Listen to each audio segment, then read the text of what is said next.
لائق احترام professor doctor بصیرہ امرین صاحبہ، سامعین کرام اور سماجی روابط کے مختلف ذرائع سے آج کی اس نشست کا حصہ خواتین و حضرات، رمضان المبارک جسے ہم نیکیوں کا موسم بہار کہیں تو غلط نہ ہوگا، وہ نیکیوں کا موسم بہار جو اللہ رب العزت کی رحمت کا پیغام لاتا ہے، اور پھر اس کے بعد وہ رحمت بندوں کو جب اپنی آغوش میں لے لیتی ہے تو ان کے لیے مغفرت کی، نجات کی ایک دلیل جو ہے، ایک بشارت جو ہے وہ عطا کرتی ہے۔ اور پھر تیسرے حصے میں جس میں اس وقت آپ اور میں موجود ہیں، اس میں ہر آن کوئی ایسا لمحہ نہیں گزرتا جس میں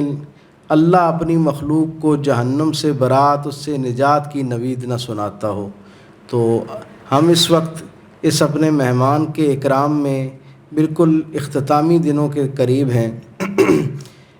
میں یہ سمجھتا ہوں کہ یہ ایک عمومی مزاج ہے انسانوں کا، جب کسی چیز کے بارے میں ایک سیل کے طور پہ اناؤنس کیا جاتا ہے کہ جی فلاں چیز کی سیل لگی ہوئی ہے، تو پہلے دن سے ہی لوگ اس کی طرف متوجہ ہونا شروع ہوتے ہیں، لیکن جو دن اور وقت کم ہوتا جاتا ہے اور اس کے اختتامی دن قریب آنا شروع ہوتے ہیں تو سیل پہ رش بڑھ جاتا ہے۔ اور بالکل ایسا ہی معاملہ یہ جو نیکیوں پر ایک سیل ہے نا، ایک پیکیج ہے جو میرے کریم آقا صلی اللہ علیہ وسلم کی رحمتیں اور بشارتیں تقسیم کرتی ہوئی زبان سے آپ تک اور مجھ تک پہنچا۔ آپ فرماتے ہیں کہ یہ ایسا عظیم الشان مہینہ ہے کہ جس میں اللہ نفل کا ثواب جو ہے وہ فرض کے برابر کر دیتا ہے، اور فرض کا اجر جو ہے وہ 70 گنا کر دیتا ہے۔ جو لوگ عربی زبان کی لغت سے اس کی گہرائی سے، اس کی وسعت سے واقف ہیں، وہ جانتے ہیں کہ جب عربی زبان کے اندر کسی چیز کے لیے 70 گنا کا لفظ استعمال ہوتا ہے، اور بالخصوص محدثین اس بات پر متفق ہیں کہ رسول اللہ صلی اللہ علیہ وسلم کی نسبت سے جب آپ کی طرف سے فرمائی گئی کسی بشارت میں جب 70 گنا کا لفظ استعمال ہوتا ہے تو اس کا مطلب یہ ہوتا ہے کہ ایک ایسی تعداد جس کا علم صرف اللہ رب العزت کی ذات کو ہے، جتنا وہ چاہتا ہے اتنا اپنی شان کے لائق اس اجر کو بڑھا دیتا ہے۔ تو یہ ایک ایسا موسم بہار، خوشخبریوں کا ایک ایسا مہینہ جو اپنے پہلے دن سے ہی بندگان خدا کو نہ صرف بلکہ اللہ کی ساری مخلوق کو اپنی رحمت میں لے لیتا ہے۔ ایسا عظیم الشان مہینہ جس کے بارے میں میرے کریم آقا صلی اللہ علیہ وسلم نے یہ فرمایا کہ اس مہینے کا عالم یہ ہوتا ہے کہ اللہ رب العزت مہینے کے شروع ہونے سے پہلے جنت کو سجانا شروع کر دیتا ہے، جنت کی تزئین و آرائش کی جاتی ہے، جنت ہر آن اللہ کی مخلوق کو مخاطب کر کے پکارتی ہے اور کہتی ہے کہ مجھے تمہارے لیے سجایا جا رہا ہے، بس ایک قدم اپنے نفس پر رکھو اور دوسرا قدم مجھ میں داخل ہونے کے لیے اختیار کرو۔ سو ایک انتہائی ابتدائی دنوں میں ہی ایک رحمت کا سیل بے پایاں جو ہے وہ اللہ کی مخلوق کی طرف متوجہ ہوتا ہے، اور رسول اللہ صلی اللہ علیہ وسلم فرماتے ہیں کہ ایسا عظیم الشان مہینہ کہ جس کی آمد سے قبل جنت کو سجایا جانا شروع کر دیا جاتا ہے، جہنم کو سرد کرنا شروع کر دیا جاتا ہے، قبرستانوں میں عذاب جو ہیں ان کی تخفیف ہونا شروع ہو جاتی ہے، اور شیاطین کو جکڑا جاتا ہے۔ یعنی گویا ایک اللہ رب العزت کی طرف سے اپنی مخلوق کے لیے رحمت کا، مغفرت کا اور جہنم سے نجات کا ایک ایسا ماحول ترتیب دیا جاتا ہے کہ اگر کوئی شخص تھوڑی سی بھی کوشش کرے تو اس ماحول سے نہ صرف یہ کہ استفادہ کر سکتا ہے بلکہ ایک درجہ آگے جا کے اس خیر کو مستقل بنیادوں پہ اپنی زندگی کا حصہ بنا سکتا ہے۔ میرے کریم آقا صلی اللہ علیہ وسلم کی زندگی میں اس مہینے کے اعتبار سے، اس کی آمد کے انتظار کے اعتبار سے، تیاری کے اعتبار سے اتنا اہتمام ہوتا کہ حضور رمضان سے 2 ماہ قبل رجب کا چاند دیکھتے ہی اپنے معمولات کو رمضان کے لیے ترتیب دینا شروع کر دیتے، اور اتنا خوبصورت ماحول ترتیب دیا جاتا میرے کریم آقا صلی اللہ علیہ وسلم کی انفرادی زندگی میں بھی، اور رسول اللہ صلی اللہ علیہ وسلم کی نسبت اور تعلق سے آپ کو دیکھتے ہوئے وہ جو ایک رمضان سے قربت کا رمضان سے فیضیاب ہونے کا جو رنگ رسول اللہ صلی اللہ علیہ وسلم کی زندگی میں نظر آنا شروع ہوتا، وہ اگلے ہی لمحے اصحاب رسول کی زندگی میں بھی آنا شروع ہو جاتا. اور پھر تیسرے درجے پہ رمضان کے شروع ہونے سے بہت پہلے ہی گویا پورا مدینہ جو ہے وہ رسول اللہ صلی اللہ علیہ وسلم کی اس پرکیف طبیعت اور مزاج کے اندر ہم رنگ ہو جایا کرتا. میرے کریم آقا صلی اللہ علیہ وسلم رمضان کے مہینے سے پہلے ہی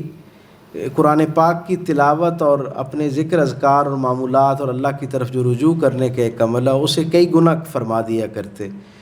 اور رمضان ایک ایسا مہینہ ہے، ویسے تو سارا سال نزول قرآن ہوتا اور رسول اللہ صلی اللہ علیہ وسلم اس قرآن کو تلاوت فرماتے اور لوگوں کو قرآن کی جو ہے وہ ترسیل کرتے، لیکن رمضان ایک ایسا مہینہ ہے جس کے اندر رسول اللہ صلی اللہ علیہ وسلم نہ صرف یہ کہ کثرت کے ساتھ اصحاب رسول کو یہ سنایا کرتے، بلکہ ایک درجہ آگے جا کے حضرت جبریل امین کے ساتھ بھی قرآن پاک کا دور فرماتے. یہاں اگر بیٹھا ہوا کوئی حافظ ہوگا تو میری اس بات کو شاید زیادہ بہتر اور آسانی سے سمجھ سکے کہ جب ہم قرآن پاک حفظ کرتے ہیں تو سارا سال ہی قرآن پاک کو یاد کرتے رہتے ہیں اور دہراتے رہتے ہیں، لیکن میں نے دنیا بھر میں کہیں ایسا نہیں دیکھا کہ رمضان المبارک سے زیادہ حفاظ قرآن پاک سنا رہے ہوں ایک دوسرے کو. تو یہ وہ در حقیقت رسول رحمت کی زندگی کا ہی وہ فیض ہے جو آج امت میں اس انداز میں ہمیں نظر آتا ہے. اور ڈاکٹر صاحبہ یہاں میں چاہوں گا کہ رمضان کی نسبت سے تو بہت ساری باتیں اور بہت سارا خیر سامعین تک ان پچھلے دنوں میں یقیناً پہنچا ہوگا، اور ہر سال ہی بالاہتمام رمضان کے دنوں میں ایک ماحول ایسا میسر آ جاتا ہے جس میں اس حوالے سے بات ہوتی ہے. لیکن میں ذرا تھوڑا سا اس کی ابتدائی دنوں کے حوالے سے کچھ بات جو ہے وہ اپنے سامعین و ناظرین تک چاہوں گا کہ پہنچا سکوں. یہ جو رمضان ہے نا، جس رمضان کی دو بنیادی جہتیں اور تعارف ہیں. پہلا اس کا جو بنیادی تعارف اور حوالہ ہے وہ قرآن پاک کی وہ آیت ہے جس میں اللہ نے اس مہینے کے اندر آپ پہ اور مجھ پر روزوں کی فرضیت کا حکم عطا فرمایا ہے. اور نہ صرف یہ، آپ سب جانتے ہیں کہ قرآن اتنا کامل کلام ہے کہ وہ اپنی بات کو ادھورا نہیں چھوڑتا، اسے مکمل فرما دیتا ہے. جس آیت قرآن میں اللہ رب العزت نے فرضیت روزہ کے بارے میں ہمیں حکم دیا ہے نا، جہاں اس کی فرضیت موجود ہے اسی آیت کے اندر اس کی مقصدیت بھی موجود ہے کہ یہ کیوں فرض کیے گئے.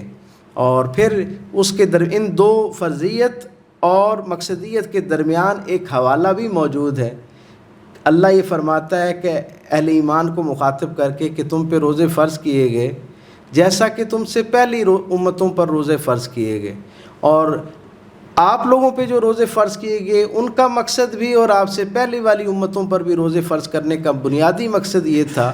کہ آپ روزے کو اختیار کرنے کے بعد پہلے کی نسبت زیادہ اپنے آپ کو تقوی کے قریب محسوس کریں.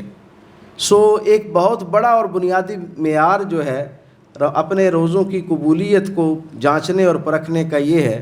جیسے وہ حضرت امام ابو حنیفہ سے کسی نے پوچھا تھا نا کہ میں بہت کثرت کے ساتھ نمازیں پڑھتا ہوں، مجھے یقین کیسے ہو کہ میری نمازیں قبول ہو رہی ہیں یا نہیں ہو رہی ہیں؟ تو انہوں نے کہا کہ یہ تو بہت آسان عمل ہے. اللہ نے قرآن میں کہا ہے ان الصلاۃ تنہی عن الفحشاء والمنکر، بے شک نماز بے حیائی اور برے کاموں سے روکتی ہے. اگر تمہاری نماز تمہیں بے حیائی اور برے کاموں سے روکتی ہوئی محسوس ہوتی ہے تو اس کا مطلب ہے تمہاری نماز قبول ہو رہی ہے. میں بہت اپنے سامعین و ناظرین کو یہ بات بڑے درد دل کے ساتھ پہنچانا چاہوں گا کہ یہ جو رمضان ہے، جہاں رحمت کا مہینہ ہے، مغفرت کا مہینہ ہے، بخشش کا مہینہ ہے، وہاں یہ خود احتسابی کا بھی مہینہ ہے. ہمیں ہر روزے کے بعد بڑی دیانتداری کے ساتھ اپنا احتساب کرنا چاہیے اور یہ سوچنا چاہیے کہ کیا وہ جو اللہ نے روزے کی مقصدیت بیان فرمائی ہے کہ اس کے اختیار کرنے سے بندہ تقوی کی بہتر حالت میں آ جاتا ہے، پہلے سے زیادہ اللہ کے ساتھ اس کا قرب جو ہے وہ ہو جاتا ہے. اس کا سفر اس کے اور اس کے رب کے درمیان جو فاصلہ انسان کی اپنی مزاج کی کثافت کی وجہ سے، اس کے رویوں کی کثافت کی وجہ سے، اس کے اعمال اور نیتوں کی گدلے پن کی وجہ سے جو پیدا ہو جاتا ہے، کیا روزہ رکھنے کے بعد، اسے اختیار کرنے کے بعد وہ جو کیفیت ہے، وہ جو اللہ کی طرف رجوع کرنے کا ایک ذوق اور عمل ہے، کیا پہلے کی نسبت بندہ اس میں بہتر حالت میں ہے یا نہیں ہے؟ اگر آپ کے دل سے یہ گواہی آپ تک پہنچے کہ آپ کا اللہ کی طرف جو سفر ہے وہ پہلے سے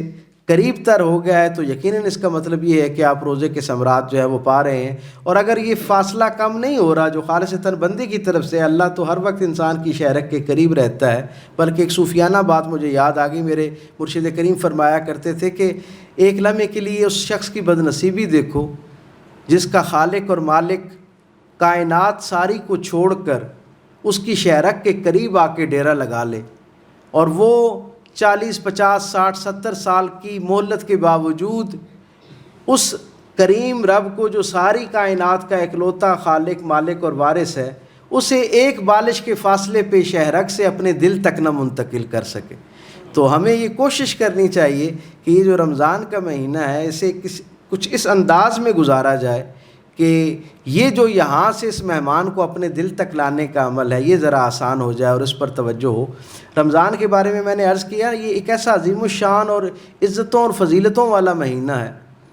کہ یعنی آپ اس سے اندازہ لگائیے کہ جتنے اسلامی مہینوں کے نام ہیں یہ سارے کے سارے انسانوں کے رکھے ہوئے ہیں. اور تاریخ ہمیں یہ بتاتی ہے کہ یہ نام جو ہیں محرم، صفر، ربیع الاول، یہ سارے کے سارے نام رسالت مآب صلی اللہ علیہ وسلم کی آمد سے بہت پہلے عربوں میں رائج تھے. سارے نام جو ہیں وہ انسانوں کے رکھے ہوئے ہیں، اور ایک تحقیق کے مطابق ان ناموں میں سے 8 نام جو ہیں وہ حضرت اسماعیل علیہ السلام کی جو زوجہ تھیں، قبیلہ بنو جرم کی شہزادی، جو اس قبیلے کے سردار کی صاحبزادی تھیں، وہ قبیلہ جس نے حضرت ہاجرہ سلام اللہ علیہ کی معاونت کے لیے ان کے پاس سکونت اختیار کی تھی ان کی اجازت کے ساتھ، اس قبیلہ بنو جرم کی شہزادی رسالت مآب صلی اللہ علیہ وسلم کی جد امجد آپ کہہ سکتے ہیں، ان کی دادی جان. 8 نام ان قبیلوں میں سے 8 نام جو ہیں وہ ان کے رکھے ہوئے ہیں جو پھر پورے عربوں میں اگلے کئی ہزار سال تک رائج رہے. 11 نام جو ہیں وہ انسانوں کے رکھے ہوئے ہیں، اور رمضان اکلوتا مہینہ ہے جس کا نام اللہ نے خود رکھا ہے. یہ واحد مہینہ ہے جس کا نام اللہ نے خود رکھا. اور اس کی دلیل یہ ہے کہ اللہ قرآن میں کہتا ہے کہ شہر رمضان الذی انزل فیہ القرآن، ہم نے رمضان میں اس قرآن کو نازل فرمایا. تو آپ سمجھ سکتے ہیں کہ قرآن کی پہلی تلاوت اللہ رب العزت نے عالم ارواح میں اس وقت فرمائی جس وقت کائنات کے اندر کوئی اور دوسرا موجود نہیں تھا. تو آپ اس سے اندازہ کر سکتے ہیں کہ اس مہینے کا نام تک اللہ رب العزت نے خود رکھا، اور پھر اس کو انسانوں کے قلوب اور اذہان میں جاری فرمایا، ان کی زبانوں پہ جاری ہوا. اور میں یہاں قرآن پاک کی نسبت سے ایک بات آپ کو یہ ہدیہ کرنا چاہتا ہوں کہ یہ جو رمضان المبارک ہے نا، یہ جہاں تقوی کا مہینہ ہے نا، وہاں تقوی کے جتنے ذرائع ہو سکتے ہیں، جتنی صورتیں ہو سکتی ہیں، جتنی حالتیں ہو سکتی ہیں، ان سب کا بھی مہینہ ہے. اور تقوی کے لیے سب سے آپ اگر یوں سمجھیے کہ تقوی کی بنیاد جو ہے فراہم کرنے کے لیے جو پہلی اساسی چیز درکار ہے وہ علم ہے. تو آپ سب کو شاید سن کے یہ خوشگوار حیرت ہوگی کہ رمضان جہاں پہ تقوی کا مہینہ ہے، رحمت، بخشش اور مغفرت کا مہینہ ہے، وہاں در حقیقت یہ علم کا مہینہ بھی ہے. اور اس کا سبب یہ ہے کہ اللہ نے اپنا جتنا الہامی علم انسانوں کو عطا کیا ہے، انبیاء و مرسلین کی شکل میں، ان کی نسبت اور تعلق سے، ان کے وسیلے سے جو انسانوں تک علم پہنچا، وہ سارے کا سارا علم اللہ رب العزت نے رمضان المبارک میں اتارا. حضرت ابراہیم علیہ السلام پر جو 14 صحائف اللہ رب العزت نے ان کے قلب اطہر پر نازل کیے، وہ سارے کے سارے یکم رمضان المبارک کو عطا کیے. توریت جو جناب موسیٰ علیہ السلام پر اتری، وہ 2 رمضان المبارک کو ان کو عطا کی گئی. حضرت داؤد علیہ السلام پر زبور کا جو نزول ہے وہ اللہ رب العزت کے حکم سے 6 یا 8 رمضان المبارک کو ہوا. اور جناب مسیح علیہ السلام پر، حضرت عیسیٰ علیہ السلام پر انجیل مقدس کا نزول جو ہے وہ اللہ رب العزت نے 16 یا 18 رمضان کو کیا. اور خود قرآن اس بات پر گواہ ہے، جیسے میں نے ابھی آیت آپ کے سامنے تلاوت کی کہ شہر رمضان الذی انزل فیہ القرآن، اللہ نے قرآن کو رمضان کے مقدس مہینے میں جو ہے وہ نازل فرمایا. اس سے یہ پتہ چلتا ہے کہ یہ ایسا خوبصورت علم سے وابستہ مہینہ ہے، اور علم کی ساری خالص جہتیں جو ہیں وہ اس مہینے کے ساتھ وابستہ ہیں. چنانچہ ہم یہ دیکھتے ہیں کہ رسول اللہ صلی اللہ علیہ وسلم کے مزاج میں بھی، جیسے میں نے آپ کو ہدیہ کیا، کہ ذکر اذکار اور اس کے ساتھ ساتھ قرآن پاک کا جو درس ہے اس کا اہتمام کیا جاتا ہے۔ رسول اللہ صلی اللہ علیہ وسلم بالاہتمام عمومی حالات میں جو رسول اللہ صلی اللہ علیہ وسلم کے معمولات تھے ان میں جو تازہ آیات اترتی تھیں قرآن پاک کے تازہ احکامات ہوتے وہ تلاوت کرتے حضور اصحاب کے سامنے، اور پھر اصحاب میں سے کچھ اسے لکھ لیتے، کچھ اسے یاد کر لیتے، اور کچھ کی ایک از خود ذمہ داری تھی کہ وہ حلقوں میں جب بیٹھتے جو زیادہ اچھی صحت کے ساتھ قرآن پڑھ سکتے تھے اور کرشی لہجے میں جو قرآن پڑھ سکتے تھے،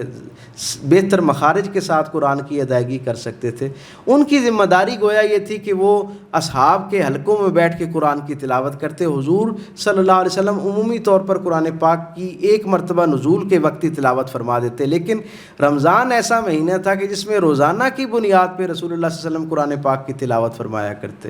اور رمضان کی نسبت سے یہ جو قرآن پاک کی آیت کا جو میں نے عرض کیا نا کہ اس کی فرضیت اور مقصدیت کے درمیان جو اللہ نے حوالہ رکھا ہے کہ یہ رمضان جو ہے تم سے پہلی امتوں پہ بھی اللہ تعالیٰ نے اسی طرح روزوں کی شکل میں اسے فرض کیا، تو میں اس کی تاریخ دیکھ رہا تھا تو مجھے بڑی خوشگوار حیرت ہوئی کہ رمضان المبارک کی گویا روزوں کی یہ جو تاریخ ہے یہ اتنی ہی پرانی ہے جتنی خود انسان کی تاریخ پرانی ہے، جتنی انسانی تاریخ پرانی ہے نا اتنی ہی پرانی تاریخ جو ہے وہ روزوں کی بھی ہے۔ پھر ذہن میں سوال پیدا ہوا کہ سب سے پہلے روزہ کس حالت میں اور کس نے شروع کیا، تو پتہ چلا کہ پہلا روزہ رکھنے کی جو روایت ہمیں ملتی ہے وہ جناب آدم علیہ السلام کی زندگی میں ملتی ہے۔ آپ جب دنیا میں تشریف لائے، آپ کو بھیجا گیا اور پھر اللہ رب العزت نے آپ کی توبہ قبول فرما لی اور معاملات زندگی کچھ معمولات جو ہے نا نارمل زندگی ہونا شروع ہوئی اور معمولات زندگی شروع ہوئے، تو اللہ رب العزت کی وہ جو ناراضگی کا ایک اظہار تھا اور ایک خوف تھا اور دل پہ ایک خشیت تھی، ایک بوجھ سا تھا، جب وہ ہٹا تو بندہ اپنی معاملات کی طرف نظر کرتا ہے۔ آپ نے اپنے آپ کو دیکھا تو آپ کو حیرت ہوئی کہ آپ کا جو جنتی لباس تھا اس سے آپ کو محروم کر دیا گیا تھا۔ اب جنت میں جناب آدم علیہ السلام کا لباس پتہ کیا تھا؟ جنت میں جناب آدم علیہ السلام کا لباس اس انداز کا تھا جیسے آپ کے اور میرے ناخن ہیں، پورا جسم اس طرح ہوا کرتا تھا جیسے یہ ناخن ہے۔ آپ نے جب دیکھا تو سارے جسم سے گویا اس کی وہ ساخت جو ہے وہ تبدیل ہو چکی تھی، جلد تبدیل ہو چکی تھی، اور یہ جلد کم و بیش جس طرح کی آپ کی اور میری اس وقت ہے اس طرح کی جلد جو ہے وہ انہیں دی گئی۔ تو انہوں نے دیکھا کہ گرمی کی شدت کی وجہ سے اور موسم کی جو ایک تبدیلی ہے، اس کرے کی جو فضا تھی اس کی نسبت اور تعلق سے ان کے جسم میں مختلف جگہوں پہ گویا زخم سے بن گئے اور ساری جلد جو ہے وہ جل گئی۔ آپ جب اسے دیکھتے اور پھر تصور کرتے کہ جنت میں کیا اللہ نے ان کو شاہانہ ایک وضاحت عطا کر رکھی تھی، اور اب یہ جو تکلیف تھی، اللہ کی بارگاہ میں عرض کیا پروردگار عالم کوئی ایسی صورت ہو سکتی ہے کہ مجھے اس تکلیف سے نجات دے دی جائے؟ اللہ رب العزت نے فرمایا ہاں، اس کا طریقہ یہ ہے کہ 3 دن کے روزے رکھو۔ آدم علیہ السلام نے پہلے دن روزہ رکھا تو جتنے زخم تھے نا وہ سارے مندمل ہو گئے، زخم تو مندمل ہو گئے لیکن ان کے نشانات قائم رہے۔ جس دن دوسرے دن کا روزہ انہوں نے افطار کیا تو انہیں خوشگوار حیرت ہوئی کہ ان کے جسم کے اوپر جو نشان تھے وہ بھی ختم ہو گئے، لیکن جلد ابھی سیاہ تھی اور اسی طرح جلی ہوئی تھی۔ جس دن تیسرے دن انہوں نے روزے کا افطار کیا تو اللہ رب العزت نے اپنی شان اور فضل و کرم سے ان کے جسم کی حالت ایسی کر دی جیسے بالکل ایک شفاف جلد ہوا کرتی ہے۔ پھر انہوں نے اس کے شکرانے میں پھر باقی روزے جو ہیں وہ بھی رکھے، اور کم و بیش ہر موسم میں وہ پھر اس معمول کے مطابق جو ہے وہ روزے رکھا کرتے تھے۔ اور رسول اللہ صلی اللہ علیہ وسلم یہ جو آپ کے ہاتھوں کی میں نے ابھی آپ کو عرض کیا نا کہ وہ جو جلد کی تکلیف تھی جب وہ ختم ہوئی تو یہ 3 روزے انہوں نے چاند کی نسبت اور تعلق سے 13، 14 اور 15 کی تاریخوں میں رکھے، یعنی 13ویں چاند کی تاریخ کو، 14ویں اور 15ویں کو۔ اور پھر ہم یہ دیکھتے ہیں کہ کم و بیش ہر نبی کی زندگی میں یہ جو ایام ابیض جنہیں کہتے ہیں، یہ جو 3 دن ہوا کرتے ہیں، ان کے روزے رکھنے کا معمول تھا۔ اور خود رسول اللہ صلی اللہ علیہ وسلم روزہ تو 2 ہجری میں فرض ہوا، مدینہ شریف آنے کے بعد فرض ہوتا ہے، لیکن میرے کریم آقا صلی اللہ علیہ وسلم کی زندگی کے اندر یہ ایک معمول تھا، مستقل معمول تھا کہ آپ صلی اللہ علیہ وسلم اس سے پہلے بھی یہ جو ایام ابیض کے ہر مہینے میں یہ جو 3 دن ہوا کرتے تھے 13، 14 اور 15 کے، ان میں اہتمام کے ساتھ روزہ رکھا کرتے تھے، ویسے حضور کے معمول میں پیر اور جمعرات کا روزہ جو ہے وہ بھی حضور کی زندگی کا حصہ ہے. پیر کا روزہ جو ہے وہ تو بہت ابتدائی دنوں سے حضور کی زندگی کا حصہ تھا، لیکن یہ جو جمعرات کا روزہ ہے یہ بالاہتمام رسالت مآب صلی اللہ علیہ وسلم نے مدینہ شریف آنے کے بعد آپ کے معمولات کا یہ زیادہ کثرت کے ساتھ اس کا احوال ملتا ہے کہ وہ موجود ہے. گویا رسول اللہ صلی اللہ علیہ وسلم کے ہاں تو روزہ پہلے بھی موجود تھا. مجھے بہت مختصر وقت میں 2-4 اور اس طرح کے گوشے جو ہیں جن پہ عموماً کم گفتگو ہوتی ہے، میرا دل ہے کہ میں آپ کو ہدیہ کر دوں. میں بتا رہا تھا کہ حضرت آدم علیہ السلام سے یہ روایت چلی، اور پھر یہ روایت کم و بیش ہر نبی کی زندگی میں ہمیں ملتی ہوئی نظر آتی ہے. نہ صرف ہر نبی کی زندگی میں ملتی ہے بلکہ جتنی بڑی تہذیبیں انسانی تاریخ کے اندر موجود ہیں سب میں کسی نہ کسی انداز میں روزہ جو ہے اس کی کوئی نہ کوئی حیت ترکیب جو ہے تھوڑے تھوڑے فرق کے ساتھ ہمیں محسوس ہوتی ہے. قدیم یونانیوں کی تاریخ دیکھیں نا تو ہمیں پتہ چلتا ہے کہ ان کے ہاں بھی روزہ تھا، لیکن ان کے ہاں روزہ عام آدمی کو رکھنے کی اجازت نہیں تھی، وہ صرف خواص روزہ رکھا کرتے تھے. یعنی یہ ایک پریولیج تھی اور ایک آنر تھا. وہ سمجھتے تھے کہ عام لوگوں کو یہ حق حاصل نہیں ہے، جو خواص ہیں ان کے لیے صاحب حیثیت جو سماجی ایک حیثیت رکھنے والے لوگ ہیں انہیں یہ رکھنا چاہیے. مصریوں کے ہاں بھی روزہ موجود تھا، لیکن وہ اسے ایک تہوار کے طور پہ منایا کرتے تھے. ان کے ہاں یہ تہوار کے طور پہ تھا. یہ جو قدیم چین ہے ہمارے ہاں، ہمارے بالکل قریب، اگر اس کی قدیم تاریخ میں جائیں تو آپ کو ایک بڑی دلچسپ روزے کے حوالے سے ایک ان کی ریالٹی ہے وہ آپ سے میں شیئر کروں کہ ان کے ہاں جب کسی قبیلے کا یا جہاں ایک ریاستی نظم قائم تھا اس کے سربراہ کا بطور ولی عہد انتخاب ہوتا تھا، تو ولی عہد ہونے سے لے کے اس کے حکمران بننے تک کا جتنا فیز ہوتا اس دوران اسے روزے کی مشق کروائی جاتی، اس لیے کہ تاکہ اس کے مزاج کے اندر ایک ٹھہراؤ آئے اور وہ چیزوں کو اپنے مزاج سے ہٹ کر بھی قبول کرنے کی، انہیں برداشت کرنے کی اس کے اندر ایک صلاحیت پیدا ہو. اور یہ جو بدھ مت کے لوگ ہیں ان کے ہاں بھی اس کا حال یہ تھا کہ وہ جب کسی کو روحانی طور پہ ترقی کے لیے تیار کرتے تو اسے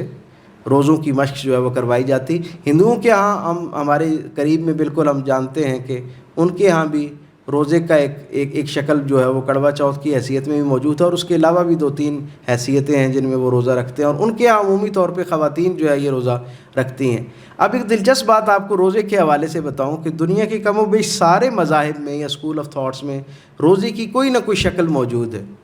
سوائے ایک مذہب کے. دنیا میں صرف ایک مذہب ہے جس کے اندر روزے کی کوئی حیثیت نہیں ہے، یعنی روزہ ان کا کوئی مذہبی ایک معاملہ جو ہے اس کے طور پہ نہیں لیا جاتا، اور وہ مذہب ہے سکھ مذہب. سکھ مذہب کے اندر روزے کی کوئی جو ہے وہ کوئی کیپیسٹی، وہ جسے کہتے ہیں نا ایک حیثیت اس طرح کی نہیں ہے. باقی سارے مذاہب جو ہیں ان کے اندر روزہ موجود ہے. اور جیسے میں ہمیشہ اپنے سامعین و ناظرین سے یہ بات شیئر کیا کرتا ہوں کہ انسانی تاریخ میں جتنی آسانیاں اپنے محبین کو، اپنے ماننے والوں کو رسول رحمت صلی اللہ علیہ وسلم نے عطا فرمائیں، ان کی نسبت سے جتنی آسانیاں اللہ نے ان کے محبت کرنے والوں کو عطا کی، ان سے پہلے کسی مصلح، کسی رہنما، حتیٰ کہ کسی نبی کو بھی وہ آسانیاں عطا نہیں کی گئیں. رسول رحمت صلی اللہ علیہ وسلم پر روزے کی فرضیت سے پہلے دنیا بھر کے اندر جتنے لوگ بھی روزہ رکھا کرتے تھے نا، تو وہ روزہ کم و بیش 24 گھنٹے کا ہوا کرتا تھا. مغرب کے وقت روزہ افطار کیا جاتا تھا، اور افطار کرنے کے بعد جس وقت بھی خواہ وہ ایک گھونٹ پانی، نمک یا کوئی چیز بھی زیر حلق ہوتی، اس کے بعد اگر کسی شخص کی آنکھ لگ جاتی تو اس کا دوسرا روزہ اختیار ہو جاتا. رسول رحمت صلی اللہ علیہ وسلم کے ایک صحابی ہیں، ان کا نام ہے حضرت ابو درداء، حضور کے بڑے پسندیدہ انصاری صحابی تھے. آپ کھجوروں کے باغ میں کیا کرتے تھے، ملازمت کرتے تھے، اور آپ کا عالم یہ تھا کہ مشقت کر کے گھر آئے، بالکل روزہ کھلنے کا وقت تھا. اپنی زوجہ سے پوچھا کھانے کے لیے کچھ ہے؟ اہل خانہ نے کہا کھانے کے لیے تو نہیں ہے، لیکن قرب و جوار میں عزیز و اقارب کے گھر تھے، کیونکہ آپ مدنی صحابی ہیں، آپ کے احباب ارد گرد ہی رہتے تھے. تو انہوں نے کہا کہ میں 7 اڑوس پڑوس سے دیکھتی ہوں شاید کوئی چیز کھانے کے لیے میسر آ جائے تاکہ آپ روزہ افطار کر سکیں. وہ گئیں تو آپ پہ نکاحت کی کیفیت تھی، آپ کی آنکھ لگ گئی. انہوں نے کوئی چیز لائی اور آ کے آپ کو جھنجھوڑا. جب آپ کو جھنجھوڑنا شروع کیا تو کھانے کے لیے کچھ چیز پیش کی، تو انہوں نے کہا میں نے سرکار دو عالم صلی اللہ علیہ وسلم سے سن رکھا ہے کہ جب کوئی آدمی دوبارہ اس کی آنکھ لگ جائے، سو جائے، تو گویا اس کے بعد دوسرا روزہ شروع ہو جاتا ہے، اس لیے اب میں تو کوئی چیز نہیں کھا سکتا۔ اسی حالت میں رات گزر گئی، صبح ہوئی، اور محدثین لکھتے ہیں کہ مغرب کے ظہر کی نماز میں رسول اللہ صلی اللہ علیہ وسلم کے پیچھے کھڑے تھے نماز میں، اور حالت نماز کے دوران قیام کے دوران ہی سجدے میں چلے گئے، یعنی نکاہت کی وجہ سے گر گئے۔ ان کا اس طرح گرنا اور نکاہت کے ساتھ میرے کریم آقا صلی اللہ علیہ وسلم کی طبیعت پر، مزاج پر بڑا گراں گزرا، آپ کی طبیعت اداس ہو گئی۔ تاریخ بتاتی ہے کہ باعث تخلیق کائنات صلی اللہ علیہ وسلم نے اپنے اس محبوب صحابی کو اپنی آغوش عطا کی، ان کا سر اقدس جو ہے وہ اپنے پہلو میں رکھا، اور اللہ رب العزت کی پاک بارگاہ میں چشمان مقدس سے رواں آنسوں کے ساتھ اللہ کی بارگاہ میں آسانی کے لیے دعا کی۔ تو پھر جناب جبریل علیہ السلام کے حوالے نسبت سے اللہ رب العزت نے یہ خوشخبری بھیجی کہ اس سے پہلے کی ساری امتوں میں روزے کی کیفیت یہ تھی کہ گویا 24 گھنٹے کا روزہ ہوتا تھا۔ آپ کی امت کے لیے یہ آسانی ہے کہ آپ کی امت مغرب سے لے کے سحری کے وقت تک جو چاہے کھائے پیے۔ حقیقت معاملہ یہ ہے کہ یہ جو ایک مہینے کی تربیت ہے جس سے آپ کو اور مجھے گزارا جاتا ہے، اور ہمارے ارد گرد ایک ایسا ماحول پیدا کیا جاتا ہے تاکہ ہم ایک بہت اعلیٰ درجے پہ جا کر اپنے معاملات کو دوبارہ سے اثر نو ترتیب دیں، اپنی زندگی کے معمولات کو ایک خاص انداز میں اس طرح ترتیب دیں گویا ہماری زندگی جو ہے وہ اللہ اور اللہ کے رسول صلی اللہ علیہ وسلم کے لائے ہوئے پیغام کے مطابق ہونا شروع ہو جائے۔ حقیقت ماہرین نفسیات یہ بتاتے ہیں کہ 40 دن تک کوئی شخص اگر کسی چیز کو، کسی عادت کو، کسی حالت کو اختیار کیے رکھے تو پھر اس حالت یا عادت کو اپنی زندگی میں مستقل کرنا آسان ہو جایا کرتا ہے۔ تو جو صاحب حال لوگ ہیں وہ یہ کہا کرتے ہیں کہ اللہ نے 30 دن کا ماحول آپ کو فراہم کر دیا ہے، 30 دن کا ماحول اللہ نے آپ کو دیا ہے کہ اس کی رضا کے مطابق آپ زندگی گزاریں، صرف اگلے 10 دن کا اہتمام آپ نے خود کرنا ہے۔ اور اگر کوئی شخص 40 دن کے لیے اپنے آپ کو اس ماحول کے مطابق ڈھال لے اور اس ماحول کو اپنے ارد گرد بھی قائم رکھے اور اپنے اندر بھی قائم رکھے تو پھر اس کے لیے اللہ کی رضا کی، تقوی کی، اللہ کی خوشنودی کی منزل جو ہے وہ آسان ہو جایا کرتی ہے۔ سو ہمیں اسے ایک نعمت کے طور پہ بھی لینا چاہیے اور ایک اگلے درجے پہ اسے مہلت اور مشق کے طور پہ بھی لینا چاہیے۔ میری دعا ہے اللہ تبارک و تعالیٰ آپ کو اور مجھے اس اپنی عظیم الشان یہ جو رحمتوں، برکتوں اور مغفرتوں کا ایک پیکج ہے نا، اس سے استفادہ کرنے کی توفیق عطا فرمائے۔ اور ایک اور بڑی اہم بات اس حوالے سے، اس کے جو آخری ایام ہیں جن میں ابھی اس وقت آپ اور میں سانس لے رہے ہیں،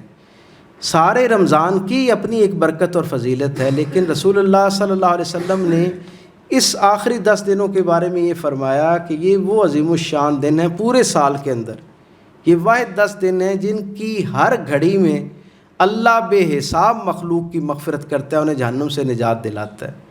اور آپ نے اور میں نے حضور کی زندگی کا وہ احوال، وہ منظرنامہ، اسے تو ہم سب نے پڑھ رکھا ہے، سن رکھا ہے کہ رحمتیں اور بشارتیں تقسیم کرنے والے رسول نے ممبر کے اوپر پاؤں رکھا، قدم مبارک رکھا اور آمین کہا، پھر دوسرا قدم رکھا آمین کہا، اور تیسرے قدم پہ آمین کہا۔ صاحب نے خلاف معمول ایک واقعہ دیکھا تو اللہ ان کی قبروں کو نور سے بھر دے، وہ ایسے عشاقان رسول تھے کہ انہوں نے حضور سے محبت کا ایسا حق ادا کیا کہ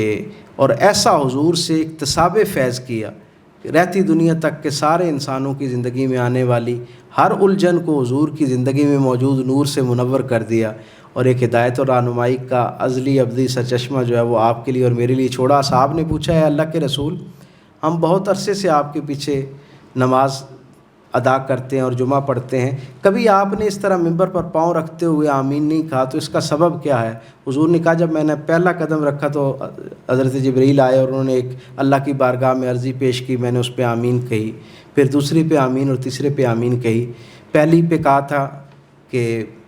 بد نصیب ہے وہ شخص جسے اپنے والدین دونوں میں سے کوئی ایک یا دونوں میسر آئے ہوں اور وہ ان کی خدمت کر کے اللہ سے اپنی مغفرت جو ہے اس کی ضمانت نہ لے۔ حضور نے اس کی بد نصیبی پر آمین کہا۔ پھر دوسرا فرمایا بد نصیب ہے وہ شخص جس کے سامنے میرا ذکر کیا جائے اور وہ مجھ پر درود نہ پڑے۔ اور پھر تیسرا یہ کہا کہ بد نصیب ہے وہ شخص کہ جسے اپنی زندگی میں صحت کے ساتھ، اسباب کے ساتھ رمضان کا مہینہ ملے اور وہ اس میں اللہ سے اس کی رحمت، اس کی مغفرت اور جہنم سے آزادی کا پروانہ نہ لے پائے۔ تو آپ اس سے اندازہ لگائیے کہ جہاں یہ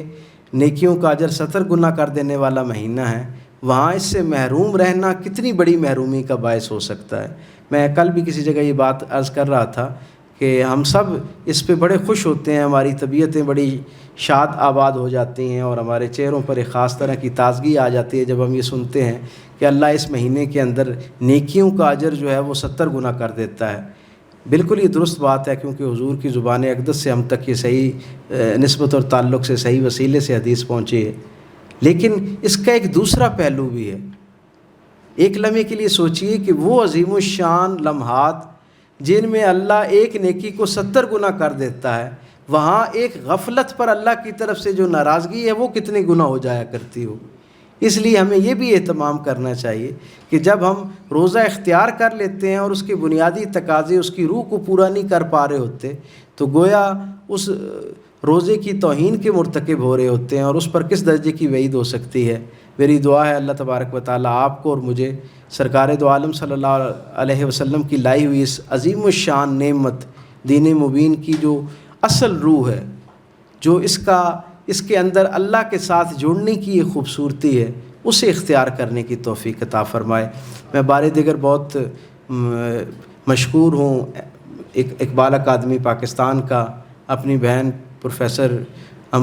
بصیرہ امبرین صاحبہ کا، گل صاحب کا، اور باقی جو آپ کے ذمہ داران ہیں ان سب کا، کہ آپ کی نسبت اور تعلق سے رسول رحمت صلی اللہ علیہ وسلم کی پاکیزہ زندگی کے تناظر میں رمضان المبارک کے حوالے سے کچھ غور و فکر کرنے کا، کچھ بات سننے اور سنانے کا موقع ملا۔ میری دعا ہے اللہ تعالیٰ جو کچھ کہا گیا اسے حق سمجھتے ہوئے اپنی زندگی میں نافذ کرنے کی توفیق عطا فرمائے۔ یا رب بالمصطفیٰ بلغ مقاصدنا واغفر لنا ما مضى یا واسع الکرم مولا صلی وسلم دائما ابدا علی حبیبک خیر الخلق کلہم۔ والسلام علیکم ورحمۃ اللہ۔